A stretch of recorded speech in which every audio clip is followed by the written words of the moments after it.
अस्सलामुअलैकुम, कैसे हैं जी आप सब। उम्मीद करती हूँ कि आप सब ठीक होंगे और मैं भी बिल्कुल ठीक हूँ जी। ये है इफ्तारी का टाइम और आप भी घुस गई हैं किचन में और फ्राई करने लग गई हूँ जी। मैं रोल और समोसे बनाए थे मेहर के बाबा, क्योंकि आज मैंने रोज़ा रखा हुआ था और मुझे शदीद किस्म का रोज़ा लग चुका था।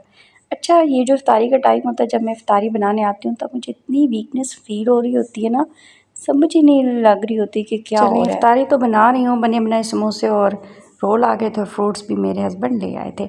अच्छा, मैं मेहर के बाबा से कह रही थी कि एक तो मेहर के कपड़े लेने हैं और दूसरा ना मैंने शूज़ लेने हैं। उस दिन मैं गई तो मुझे कोई शूज़ ही ना पसंद नहीं आए।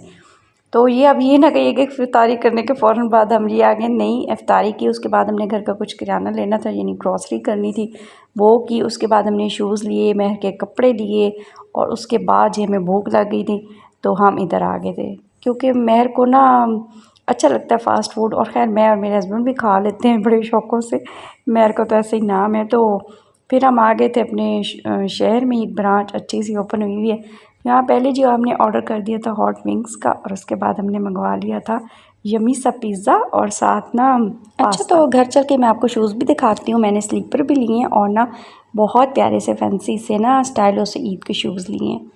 चलें बस चलते हैं घर।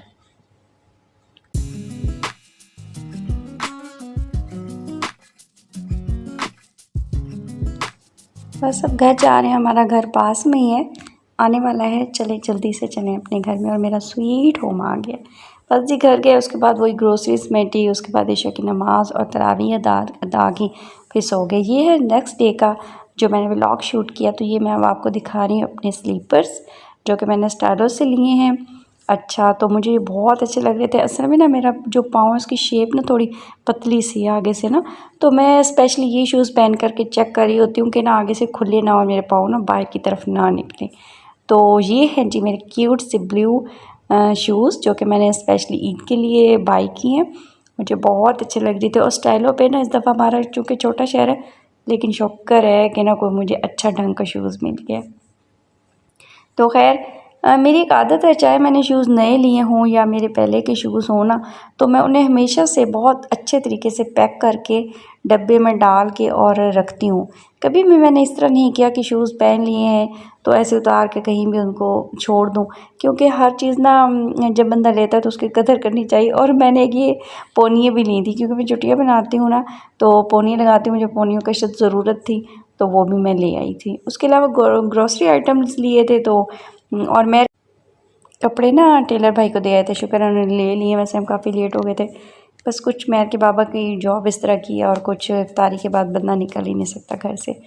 खैर जी, ये मेरे रज़ाइयों के कवर थे जो मैंने उतारे हुए थे, इनको वॉश किया। अब इसको करते हैं प्रेस, क्योंकि मेरी हेल्पर आने वाली हैं और फिर इनको चढ़ाते हैं रज़ाइयों पे और रखते हैं अपनी जगह पर, क्योंकि ईद भी आने वाली है। और ये सारी जो समेटी है ना मेरे घर की, मैं चाहती हूँ कि मेरी ईद से पहले सारी मुकम्मल हो जाए। क्लीनिंग खैर हो गई है तो अब इनको भी रख देंगे और साथ साथ मेरे ख्याल में ईद से पहले सारा कुछ हो जाए, ताकि चाँद रात में ना मैं बड़ी प्यारी सी मेहंदी लगा सकूं और अपने घर वालों के भी 100 काम होते हैं वो भी कर सकूं।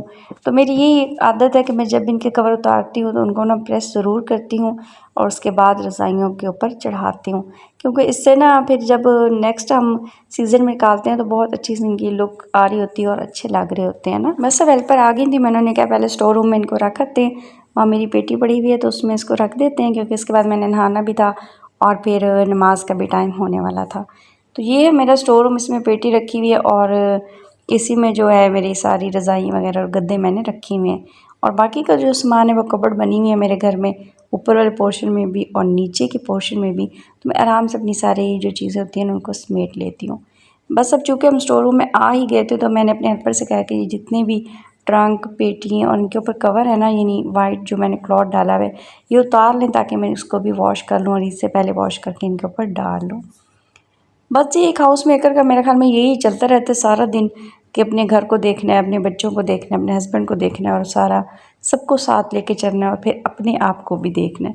बस अब नमाज का टाइम होने वाला था और ये सारे काम से मैं फ़्री होकर सबसे पहले मेरा यही था कि मैं नहाऊंगी और उसके बाद ज़ोहर की नमाज़ अदा करूँगी। बस जी ये सारे काम तो मेरे ख्याल में एक हाउस मेकर के सारा दिन चलते रहते हैं, चलते रहते हैं, चलते रहते हैं। तो बस उसके बाद नहा लिया था और फिर शुक्र अल्हम्दुलिल्लाह कि ज़ोहर की नमाज़ अदा की थी। अच्छा, आपसे एक काम की बात करनी है कि आप मेरी वीडियो को देखते हैं तो लाइक शेयर और सब्सक्राइब कर दिया करें, क्योंकि मैं एक छोटी यूट्यूबर हूँ तो मुझे आपकी सपोर्ट की ज़रूरत है। अब मुझे दें इजाज़त। अल्लाह हाफिज़।